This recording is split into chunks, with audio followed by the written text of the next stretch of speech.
Welcome to the Kindness Project, the podcast designed to share stories of kindness and share how kindness can make positive change in our world, one small act at a time. This time on the Kindness Project, Japan, man-made structures, and we have part one of our interview with Andy from St Francis Hospice. Welcome to the Kindness Project. I'm joined by a girl with the most selfish dog in the world. I mean, can't you see we're trying to do some work?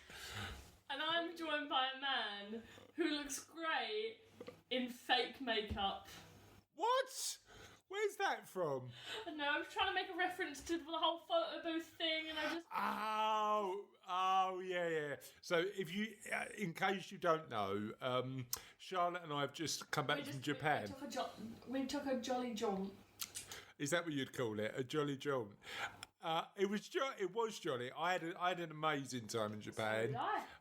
Apart from the last 2 days where we were virtually travelling all the time, and the only line that you seemed to remember was, "I just want to be at home now. I just want to be at home," and I get it. I just want to go. I just want to go now. Yeah, I know. We're at Copenhagen Airport. I just want to go. We're at Heathrow Airport. I just want to go now. We're at home already, Charlotte. I know, but it just feels too long. And then the journey back did seem like a long time, didn't it? 11 and a half hours and then another hour and a half. Yeah. It was long. But the trip was amazing. Mm-hmm. What was your favourite bit? Ooh, the tech and the flowers. The tech and the flowers? Yeah. What do you mean the flowers? You know, we went to all those like shrines and temples and places. You know, we were in all... Oh, yeah, don't worry about the shrines. Don't worry about the ancient history stretching back. Flower gardens. You know what? They were amazing. I enjoyed the bamboo forest. That was really good. You not keen on the bamboo forest? I got like 2 pictures in that bamboo forest. Everywhere else I got like 20. Okay. And are we judging the validity of our gooder places by the amount of pictures you take? Yeah, because it's about how many pictures it's worthy of taking. Oh, fair enough. Okay, good. Well, so we've been to Japan. We came back, and your dog is still an annoying dog. I mean, it's part of the family. We love him. But as soon as we start to record the podcast, he seems to want to have a little bark. Have a yap at the window. A little yap at the window. Have a yap at the door. Yeah. Where's he going to yap at next? Our faces. I feel a bit out of practice. Do you? It feels like we haven't recorded a podcast for weeks. And the reason being is because we haven't. So this might be more shambolically nonsensical than usual. We're out of practice because this one is going up, when is it, a couple of days from now? Yeah, we front loaded recording all the other podcasts. So we've just been putting this one off. We need to get back at it and get in front of ourselves again, really, don't we? But yeah. It's all good. But we've still got loads of amazing interviews to come up. Some interviews from people who have got Netflix shows on kindness, people who help a person a month, every single month, doing something good, and just some amazing dudes and dudesses. Is that a word? Dudettes. Who do good stuff in the world that we want to share their stories. So we're going to be doing a lot more of that. However, we can't miss the most important part, other than the introductions of the introduction. Other than the introductions of the introduction, what's the most important part? Question of the podcast. And the question of the podcast this week is... You didn't add the woo. Woo! The question of the podcast this week is... What's your most favourite man-made structure in the world? So, is it the pyramids? Is it the Tower of London? Is it the Burj Khalifa? Is it the Shard? Is it your mum's house? Is it somewhere that is really close to you? What is your... Yeah, it's pretty decent. Yeah, but it's not as good as the Shard, is it? No. It's like my favourite place in the world. Is it? Yeah. So your favourite man-made structure in the world would be your house? My favourite place in the world. Why would I go anywhere else? Yeah, I know, but you don't turn up at your house and go, "Wow, that's amazing," do you? Yeah, I go, "Wow, amazing. That's home. I can take a break now." Fair enough. apart from your house, and more specifically your bedroom, where's your... Yes, my bed is the most amazing Where, I sleep in it, I live out of it. where is your favourite man-made structure? What is your favourite man-made structure and why? I don't know. I like over at the Elizabeth Park, the tall red thingy. The orbit. Yeah, you go noom down. You go noom down. Yeah, you zoom down it. Do you noom down it or do you zoom down it? You zoom down it. What's a noom? I noom down it. I liked that. Yeah, and I like the fact that they've installed a slide. I think they should install a slide on more big buildings. Like a slide down the Shard would be amazing. Well, I can't think. I mean, I've been to. I mean, look, Japan had loads of really good ancient architecture, didn't it? Tokyo Sky Tree. That's not ancient. But I'm just naming some structures now. Yeah. The Sky Tree was decent. That transmission place with the giant. There was just a giant circle in the middle of at the top of the building, right there, just like.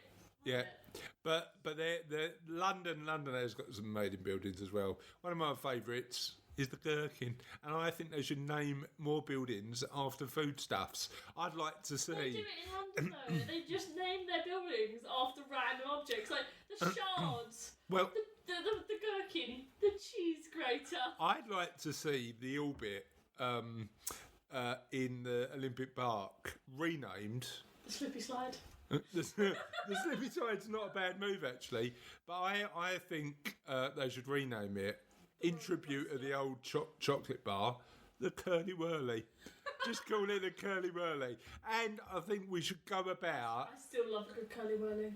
Do they still do Curly Whirlies? Curly Whirlies. Yeah, I've gone off Curly Whirlies a bit, but I like the words together. Curly and Whirly. So that's amazing. So what we'd like to know, dear listeners, is what's your favourite man-made structure or construction in the world? What is it? That always surprises me. What? Freddo's used to be 10p.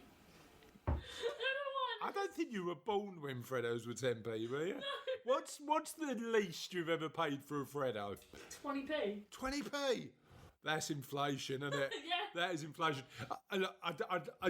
We might have some comments on the podcast on this, but I asked you a question the other day. They're like 30p now. 30p? Yeah. Oh, right, not buying Freddos anymore. What Buy them in bulk. what thing has increased in price the most? And I said to you, I think it might be computer games, because when I was probably a bit younger than you, I used to go in to a shop and buy a game for 99p, and now it's like 60 quid to buy a game. And I can't think of anything that's gone up that much. Like 40,000 or something, isn't it? Yeah, so it was about 6,000%, wasn't it? We worked out. Freddos have gone up by about 200%. I know, but that's not 6,000%, is it, darling? So, is there, listeners, help us with this one? Is there a product or a service, apart from my clients might say my fees, that's gone up quite a lot of money? Don't know. What do you think? Probably. You didn't do your research, did you? No. I was very tired when I was 13, even though I was like 12. I offered a cash incentive as well for you to do that, but you... I mean, I googled it and nothing came up. Oh, That was it. the life of a 15-year-old. What research did you do? I googled it, nothing came up, I left it. End of. Can you remember where people can get in touch with us? www.thekindnessproject.co.uk or ola@thekindnessproject.co.uk or Ola Kindness, or you go into the search bar thingy on Facebook, or you just put the slash at the end and Ola Kindness. Yeah. Kindness Project. One of the Any H's in there? Any H's at all? There's always H's. All right. You don't pronounce them. All right. Okay. Hola. Oh, hola. Hola. Hola. Hola. Hola. Okay, we'll have it. So if you'd like to get in touch with us, you're more than welcome. 2 questions we want answered this week. Number 1, what's your favourite man-made structure in the world? And number 2, is there something that's gone up by more than 6,000% in the last 30 years? I'd like to know. So, with that, should we get on with the show? Oh, yes. So now, Charlotte, we're going to do a little bit of kindness news. Now, we haven't, the last couple of episodes, we've sort of not had kindness news. What? We've not had any kindness news. But now we're back. Kindness news is coming back. And this, because you've done your research on this one, is going to be amazing. Would you like to start? Well, first of all, I want the jingle and then I want the addition. Kindness news.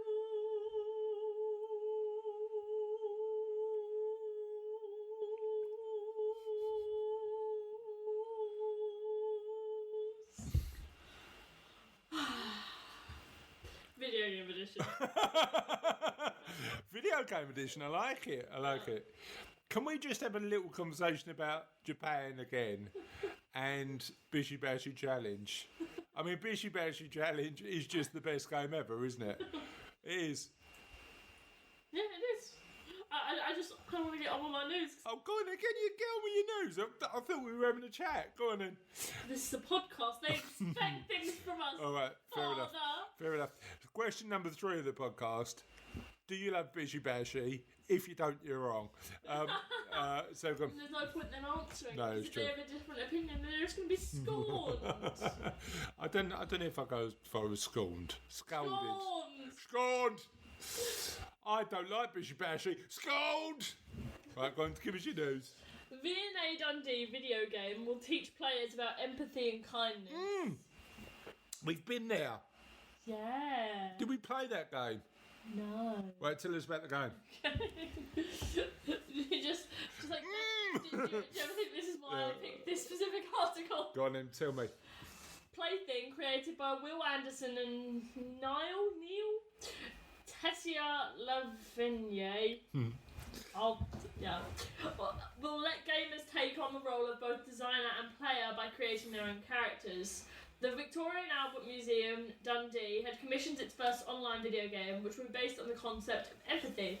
The museum called on designers to create a video game which explores the idea of self and character development, ahead of its opening on the video game Design, Play, Distribute exhibition in April, which will that was last month.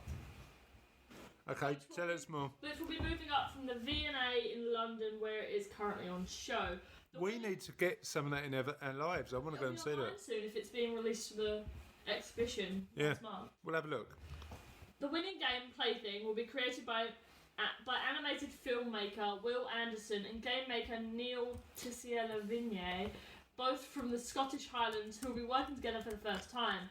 Players will be able to design their own animated character and interact with it in a variety of ways, before it eventually fades away after a series of playdates, each lasting a few minutes. We are creating this feeling of empathy, Anderson says. I don't like violence in games, so this is really a game about kindness. It should slow us down and be meditative and thoughtful. Plaything will allow the user to be the designer and player in one, Anderson says. Gameplay begins with an array of block-coloured shapes and strokes on the screen, which players can pull together to create a character that springs to life joyfully. Anderson says they were keen to contrast the look of the characters, which are made up of block-coloured shapes and jagged imagery, with how soft, kind and caring we wanted the experience to be. The animator, who says he likes working with simple shapes and graphic imagery that is very stripped down, hopes the game will offer a lot of depth out of something very visually simple, so that players will start to feel for the character they create and form an emotional bond with it. Once the character has been made, players will set to spend a series of days, each lasting a few minutes in the game, interacting with it in a range of ways. Everyone's character is different, Anderson says. When you first meet it, it might be a little nervous or it might be excitable. Interactions may include playing with your character by gifting it objects or shapes or protecting it from the elements such as weather. And as you're Googling it, I've had a look and it is live at plaything.biz. v&a.dundee.org. And it's, at the minute, it seems like a bunch of just weird shapes, but I think you can, I've just grabbed one and dragged it That's the around. start of your character. Yeah, and I don't know how to put them all together. And I don't know. You put one in the middle. I put one in the middle, right? Pick one and put it in the middle. This is an amazing podcast, isn't it? Oh, hello. And then just pick other shapes and put it around it. Ah, right. Okay. In terms of user experience, design, the cursor in the game changes to different objects, such as to a light. Oh, I've given it a sausage. When the character is sleeping, while various things will also happen depending on how gently or harshly the player moves the cursor. The game also features generative art, which is art created using code and algorithms which will transform and change when it is interacted with, into a variety of different outcomes. This will drive game graphics in different directions. Anderson says I've given it legs and art. making It's got a little face. appear and making stars twinkle. The game ends with the character fading away after a set number of playdates. Oh, no. Leaving behind short looping GIF, a video clip of the user's experience with it. Oh, right. I will play that later, but it does look like a very sweet game. Well, any other news? One other article, but Go on then. I think You know what? I think, interestingly, video games are not known for kindness, are they? They're known for violence. Yeah. Because in drama and art, we do focus on the violence and tension and stuff like that. So games reflect that as well. But it's good to see that some games now are looking at portraying the world in a bit more of a positive light. So what's your other one? Okay. Manhattan School using virtual reality to combat bullying. Choose kindness. Upper East Side Manhattan, a private school in New York City, is on the cutting edge of efforts to combat bullying using the latest technology. Headsets and cell phones apps developed so kids can play video games are being used to help them choose kindness. The Buckley School on the Upper East Side, a group of 4th grade boys are on the front lines of the battle against bullying. As part of the diversity curriculum, they're learning how to have empathy and understand people who might be different from them.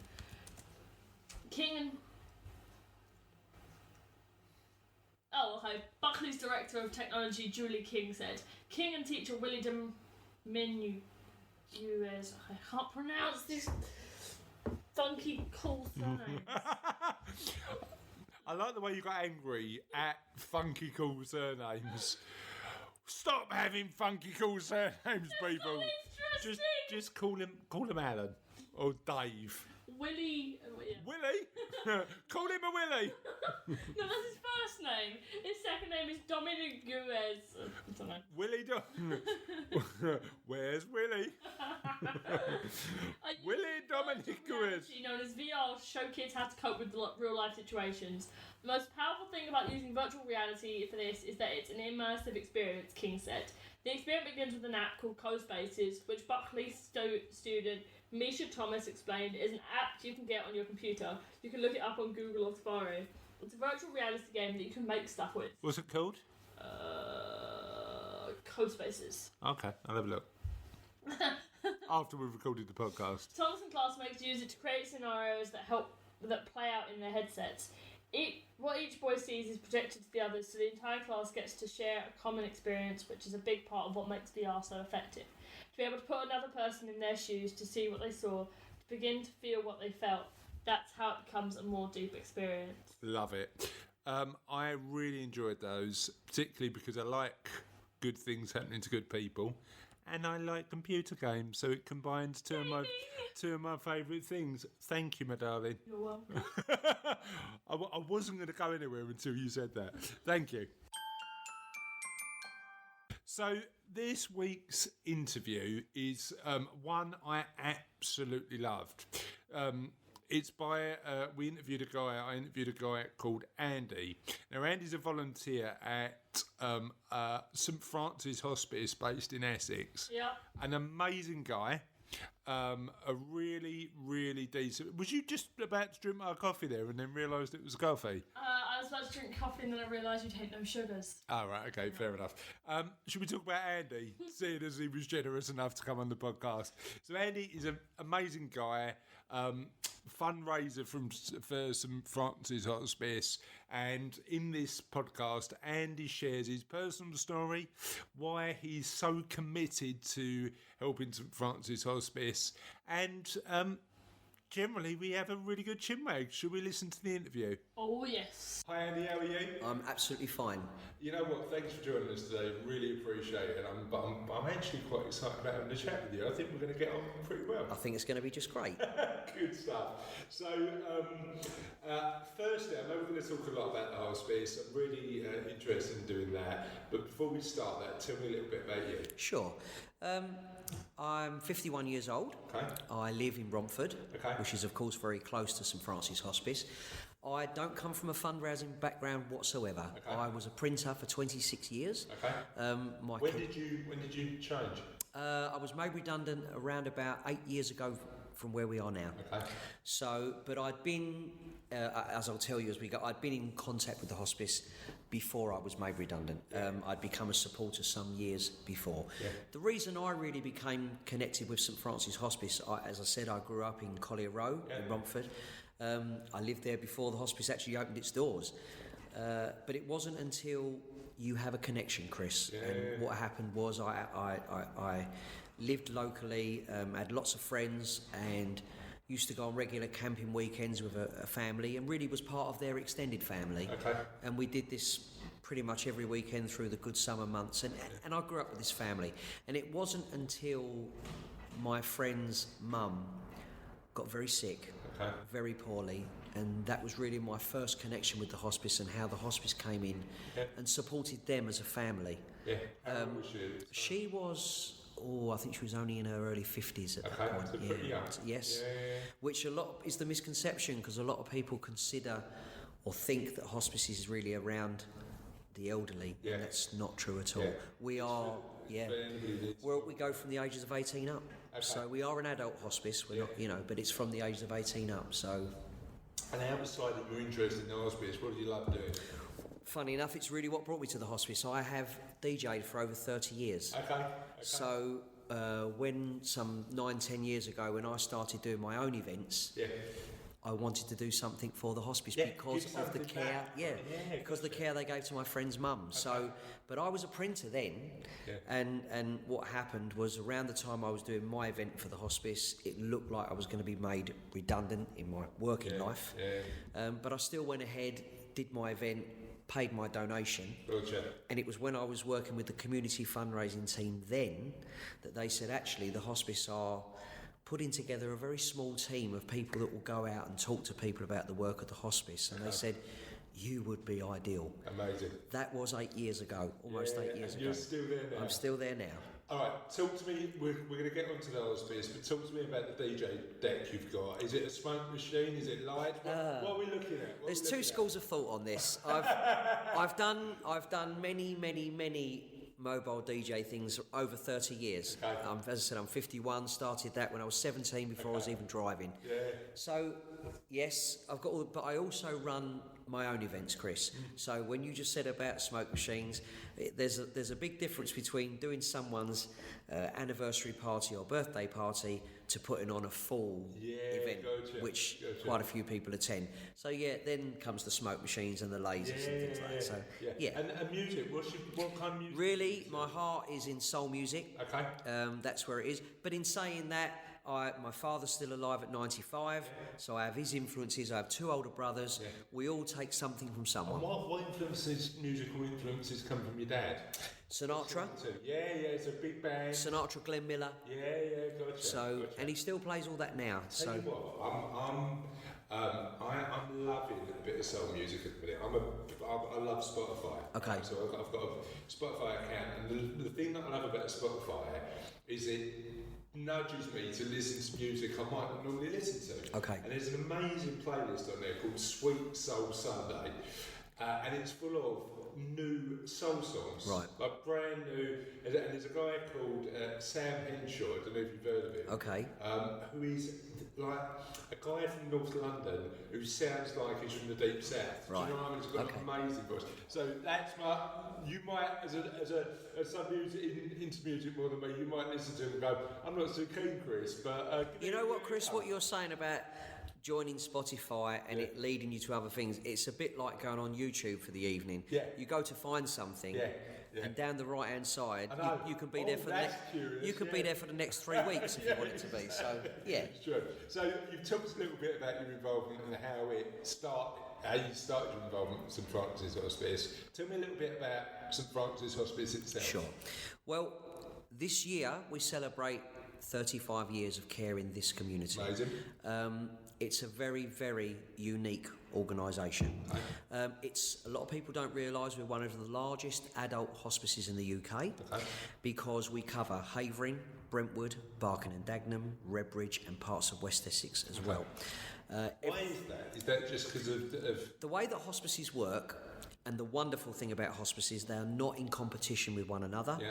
It's all about boundaries where you live, where your GP is situated, as to what hospice you would go to. So if you're living in the London area, it's more than likely you would go to St Joseph's, which is in Hackney. Right. But obviously in this area where we are, in Romford, Rainham, it's St Francis Hospice. Where's that line? Where's it? Is that sort of where would Newham be? Like, Newham is not St Francis Hospice area because we go right up as far as kind of Barking, and then into the Redbridge area as well. So Ilford and Woodford Green, and then kind of the boundary comes around there. Gotcha. So it is a vast area. How many people typically come through the hospice? Thousands. Yeah. Because what we didn't really get onto as yet, Chris, is the fact that the hospice itself has a 22-bed inpatient unit, but funding-wise we operate on 18 beds. What that means is that with the money that the charity have, we have the staff for 18 beds. The majority of our work takes place inside people's homes, which a lot of people don't realise. Now, that does come down to patient choice. A lot of the times, if a patient is deteriorating, chooses to be looked after in the comfort of their own home with their loved ones around them, we make that possible at the hospice. We have a hospice at home team. It's the same level of care that you get at the hospice, but you get it in your own home. And you can imagine with the vast area that we're covering and only 18 beds, we wouldn't be seeing too many patients, and that's why the hospice at home team is essential. How big is the hospice at home team in terms of number? It's a lot smaller than you would think, but the amount of work they do is insane. Super busy, right? It's insane. It's the hospice itself is a 24 hours a day, 7 days a week, 365 days a year organisation. Gotcha. So you spoke to me a little bit about how you originally got involved. Talk to me a little bit about why you decided to stay. Because as you said, hospice fundraising can be quite a transient. People move quite quickly. So you're around for 8 years, and there's got to be a reason for that, right? Yeah, sure. I mean, I don't come from a sales background, Chris, not at all. As I said to you, I was a printer. But if you're going to sell something, you've got to 110% believe in your product. And I see almost on a daily basis the incredible work that St Francis Hospice do. It takes no motivation whatsoever to get out there and try and help this community, because the interesting thing is that every service that we provide to patients and patients' families is free of charge. So at a time that's very, very turbulent to individuals and to families, the hospice can be the best friend that you never knew you had. And it's an incredible amount of care, specialist end-of-life care, but also when people are on their journey and they need support, there is day service there. So we class those as our outpatients, those that are not actually impact, but they come in and they have access to the clinical team, physiotherapy, creative therapy, lots and lots of things, while they're still very much in the living and living their lives to the full. It's interesting, isn't it? Because I think a lot of conversations that I've had about hospice is the assumption that it's about end of life as opposed to making the most of the life that somebody's got left. Because that's what it's about, isn't it? Well, our slogan, Chris, is living with dignity. Yeah.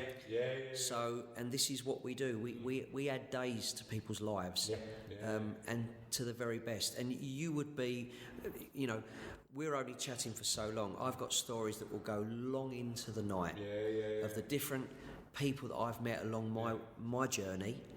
And you say about what keeps me going. I've done lots of aspects of fundraising over those years. Originally I came as an ambassador, and that meant going out into the community, literally knocking on doors and talking to people about the work of the hospice and trying to gain regular support. That's how I began. So that's regular direct. That's exactly what it is, Chris. Yeah. And the hospice has a few ways in which you can do that. We have a sponsor and nurse appeal. We also have a weekly lottery, which is extremely beneficial to the hospice. But there are other things that people can do as a way of regular giving. That's how I began. But then, because again of my DJ background, a lot of the time there is an events team at the hospice. So a lot of the time they would come to me and say, do you think there's any possibility you could provide the music for this or for that? And again, the list is endless. We've done summer picnics in Rayford's Park. Depending if they want soul, right? Because if somebody comes up and asks for the Macarena, Andy, you've got to say no, Well, I have a bit of an issue with it, Chris. However, I have an issue, but if it's going to raise funds, I'll do it. But no, you're right. But then, of course. But my role now is a community fundraiser. So anybody that's listening to this, when you go around in shopping centres, supermarkets, banks, I'm literally everywhere. You could describe to your listeners who can't see what I'm dressed in right now. Super orange. Right. We're very branded. So the hospice is very visual. We like to raise awareness, and we like to raise our profile. So yes, as a community fundraiser, I'm always out there, and lots of people who have been touched by the hospice like to give something back. I think interestingly, a lot of the local community have used the hospice. I've had loads of conversations with people who have had direct personal experience of people who have been careful about. Chris, I don't want to bore you with statistics because that doesn't help anybody, but the hospice touches 1 in 3 people. Whether that's your friend, your relative, your neighbour. But that's how it becomes 1 in 3. So you're right, we haven't got time for every story, but tell me one. Tell you one story. I'll go back to a really unique one. I was working at the Mercury Mall in Romford.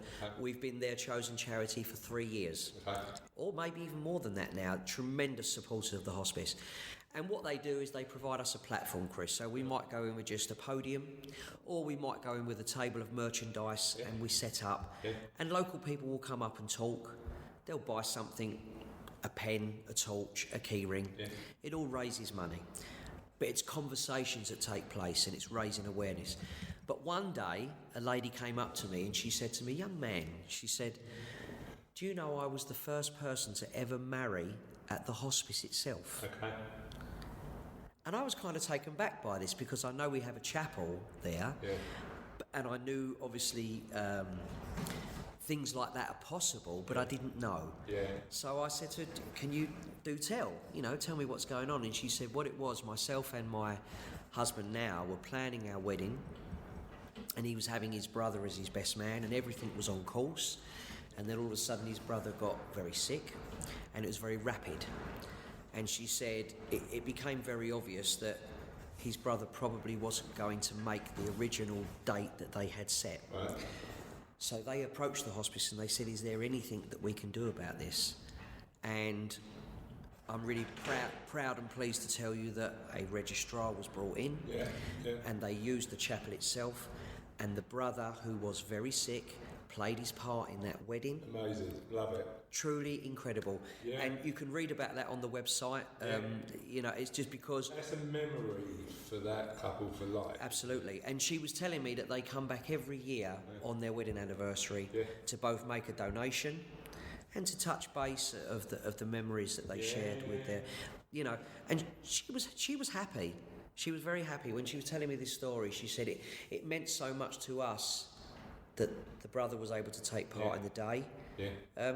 That's one of the very special and unique things the hospice do. As you say, it goes back to that ethos of even if the time you've got on the earth is short, let's make the most of it. Absolutely. Let's create those memories. So I love that. Thank you. You're very welcome. Appreciate that. I know you haven't been involved in other hospices, but what do you think makes St Francis so special? What I'll do there, Chris, is I'll call on a personal experience, okay? Sometimes I find this difficult to talk about, but I lost my own mum coming up 6 years ago. Okay. Now, my mum didn't have a life-limiting illness. She had just reached old age. She was almost 84 years of age. But towards the end, her breathing became very, very difficult. Okay. We're very lucky as a family that she only went into hospital the last 3 days of her life. So in the grand scheme of things, we were very lucky. Yeah. And I have no blame at any of the nurses or the clinical teams that work inside hospitals because they work so hard. Yeah. But my experience was that when my mother's breathing was becoming quite difficult, you push a buzzer, Yeah. but nobody comes. Gotcha. And when you're getting distressed, you go looking for people and you won't find anybody. Gotcha. And I promise you, Chris, at the hospice that would never happen Yeah. because it's very almost one-to-one care. Gotcha. That's how I can sum it up. Yeah. I go through personal experience, what I went through, Yeah. distress and panic without blame, Yeah. but seeing the immense care that the hospice provide. And I've done both. I've been somebody that's been a friend of someone that was having the care both at home and then came into the hospice, and I never visited, okay? But I've also had a relative on the wards for 5 weeks. And for all those years as a fundraiser, I saw it from the other side. Yeah. So, Yeah, I mean, it's. I suppose there's a potential for getting involved in a bit of a political conversation, which I don't want to do. But hospitals certainly aren't designed to provide that. they are getting better. Yeah. They are getting better. But it's one of those things. What makes a hospice so unique, or to break it down, is that we do get a third of the support that we need from the government. Yeah. In turn, that means 2/3 have to be raised. That's still how much? I mean, £21,000 a day, Chris. Yeah. That's the challenge. Yeah. So, but what that means, let's look at it another way. If the government were funding hospices more so, they may become more NHS orientated. Yeah, gotcha. The hospice wouldn't be the unique place that it is. Yeah. That's just my understanding. Yeah, It's so not. You've got some autonomy to deliver care over and above what potentially. Incredible care. NHS. Yeah, it's really interesting. So, talk to me about the sort of stuff you do in the community. Apart from the sort of in the shopping centres and the bucket waving and the knocking on doors, talk to me about. I want to know about the events. Okay. I want to know about the events. We can do it two ways, really, because St Francis Hospice itself runs events throughout the year. Okay. So, coming up in March, just off the top of my head, we have the Big Orange Quiz, which is taking place. Which I'm getting involved with. Great stuff. So Fantastic. There's a local law firm called F. Barnes. Yes. Who's invited me along. I tell you now, Chris, because of my time at the hospice, I've met many people. Yeah. F. Barnes are huge supporters of the hospice. Gotcha. Fantastic guys. Yeah. So, obviously, we're always very grateful to everybody. Yeah. But, so the Orange Quiz comes up in March. That's a big thing. You know, we do the Santathon every year, which leaves from Dagenham Redbridge Football Club. And you're talking about the crazy people of Dagenham putting on Father Christmas outfits and running around the streets and raising money for the hospice. Weirdly, I've been there today because every 6 months I give blood. Right. And I've been at Dagenham Redbridge giving blood. And you know what's weird? I've lived in Raynham. I've lived in Elm Park for 13 years. It's the first time I've been to Dagenham Redbridge. Crazy. Yeah, I know. Crazy. I sort of go to the spiritual home of Upton Park and then. I didn't know that. We've got that in common then.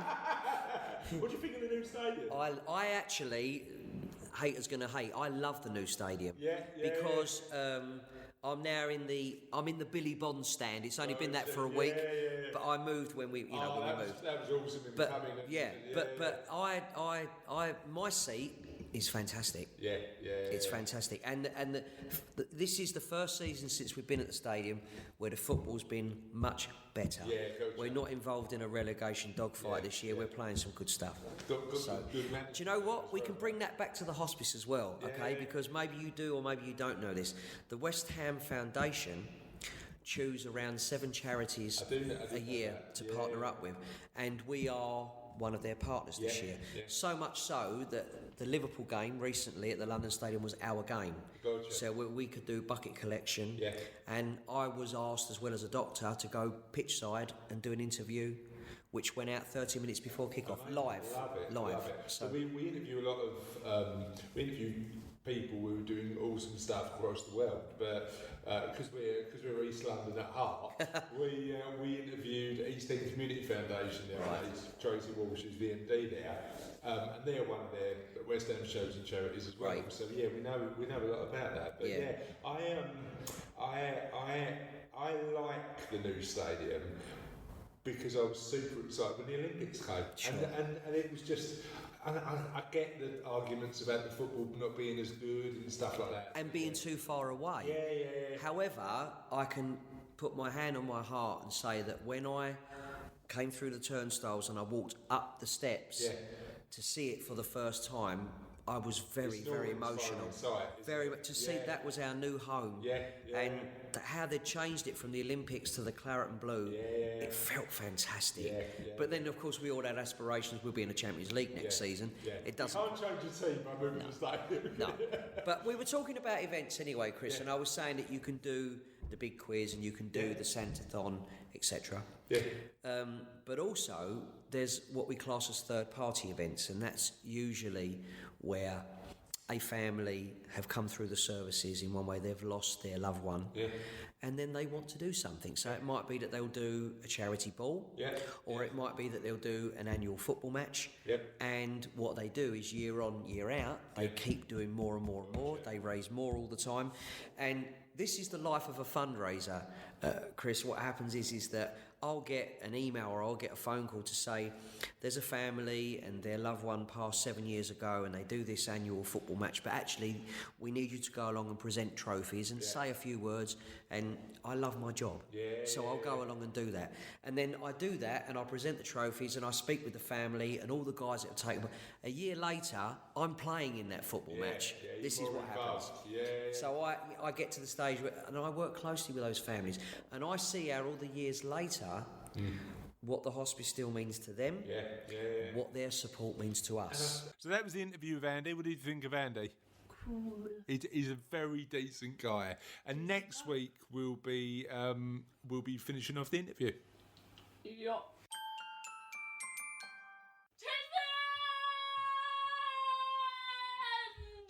Do you really need to shout? I mean, genuinely, do you need to shout that? I need to shout it so loud they can hear me on the other side of the Conference?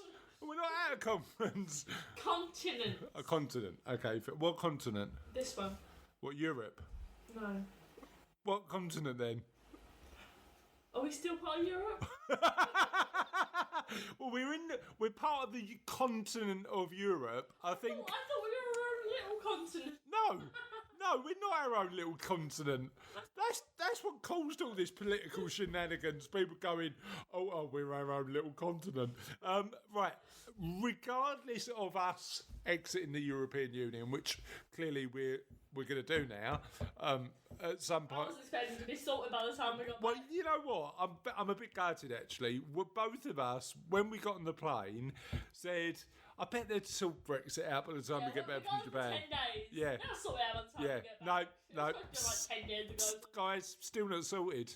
Can you please sort Brexit out while we get onto it? Yeah, just get onto it. Just get onto it. Anyway, talking of Brexit and talking of the what we do at the end of every show, we always do last week's question of the podcast this week. And last week's question of the podcast was, what is the greatest double act of all time?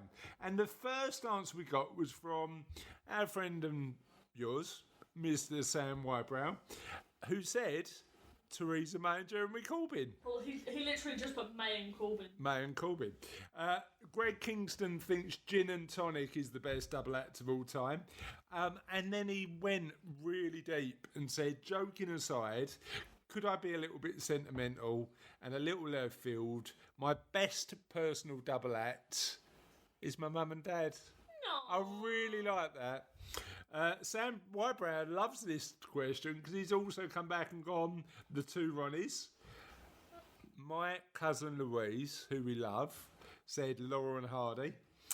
Edward Canajara said Messi and Suarez. Ian McIver said it'll be something from the 70s. Dave Allen and his whiskey glass. Don't get that reference. No, because well, I was born in the late 70s, so I don't expect you to get it. Charlie Goodman said Mitchell and Webb. Stuart Hairsnape went for May and Corbyn. Graham Winterbone went for Morecambe and Wise. A lot of these you don't even know, do you? I've heard of Morecambe and Wise. Steve, Charlotte, you know who this is? Steve from the gym. This is Steve from the gym. Hi, Steve from the gym. Who's getting involved with the podcast, and he said, Mandy, who's the personal trainer at my gym,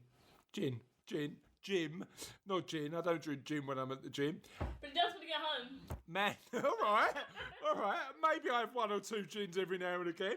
Mandy and burpees. She loves a burpee, does Mandy. Robbie White, friend of the show and grand to you and mother-in-law to me, said the two Ronnies. Dave Forsyth said, tough one, two Ronnies or Morecambe and Wise. David Dennison, who runs a library in our local area, said Chris Ames and Jeffrey Archer. Now, if I haven't told the Jeffrey Archer story yet, I will do in a future podcast, but not today. John Cook said Cotty and McAviney, there's a West Ham one. Alan Bowley said Alan and Dave Bowley, bit self-referential there, Al. Glenn May said Laura and Hardy. Kath Key, oh no, she's gone and done it. She's picked The Only Way is Essex reference and said Argent Gemma. Definitely not. Paul Schaefer said Chris Dames and John Cook. That's quite a good one. Damesy and cooking. But Patrick Floyd said poached egg and avocado and toast. Stu Morrison said fish and chips. Richard Earl, our resident northerner, chips and gravy. Oh, I agree with you, yeah. Chips and curry sauce. Chips and curry sauce is amazing. Mark Smith said he's got three. A bit greedy, Mark, but we'll let you have it. Lennon and McCartney, Sheringham and Cascarino, Anderson and Broad. And Alex Riley kept on the sporting theme and gone Bergkamp and Henry. Watson and Holmes. Watson and Holmes is a good one, an amazing one. And Hastings. And I like this one. And Alex Riley, but I think people liked this because they came in with 2, 3, 4 answers. Alex Riley's come back and said the best double act of all time might be Barack and Michelle Obama. Have you seen the carpool karaoke with Michelle Obama and they're driving through the White House? I love it. And Michelle goes, my husband's in there. Is he? Well, he better be, because that's where he told me he'd be. I'm just going to go, loving this. I hope he is. Well, I wish he was now, to be honest. Now, Alex has made a bit of a suggestion. If potentially we could get Michelle and Barack Obama on the podcast, because they'd probably know a decent amount about kindness. Yeah. They probably know a decent amount about what it takes. If we could get them on the podcast, though. Yeah, well, Russell, our esteemed editor, has worked wonders in the past. Yes. So maybe getting Michelle and Barack Obama on the podcast has got to be our driver. Hashtag Barack and Michelle and the Kindness Project. Rachel Vahey is gin and tonic. Now, potentially, if we don't get Michelle and Barack Obama, I might bring gin and tonic onto the next kindness project. That might be a bit more achievable. How would you? I'll just be downing one while I'm doing the podcast. Lloyd. As long as I get my hot chocolate. Lloyd Johnson said May and Corbyn. Heidi Ball said you and John when you've had a few beers. Simon Lander again said May and Corbyn. And there's a new one, and I can't read who it's from at the minute, but Abbott and Costello, Jagger and Richard, Bob and Bing, that's from Andy Boynt. John Lappin said Burke and Hare. London Money, Martin from London Money, has just put a photo of Terry Crews's topless. So I don't know, is it Terry Crews? Terry Crews taking his top off. And Terry Crews? I don't know. It is Terry Crews. Patrick Long said, me and you, high five. Have some of that. Also, Pigs and Blankets, Pigs and Bacon, and Daft Punk. They're all really good suggestions. London Money, Simon Week said Shearer and Sheringham. Noel Watson said Rogers and Edwards. And David Owen said Reeves and Mortimer. So a pretty broad, pretty wide, pretty good selection of double acts. Political or musical? Political musical, but also comedy. Now, my favourite on that list is definitely Sausages and Bacon as Pigs and Blankets. That it would definitely be my favourite. What was your favourite? I don't know. Me and you. Maybe. Yeah. Probably. Are you losing interest or what? You got to keep the energy up all the way to the end. Oh, what's that? All right. We are definitely done. Before Charlotte has a little snooze, we'll see you next week, my friends. Bye.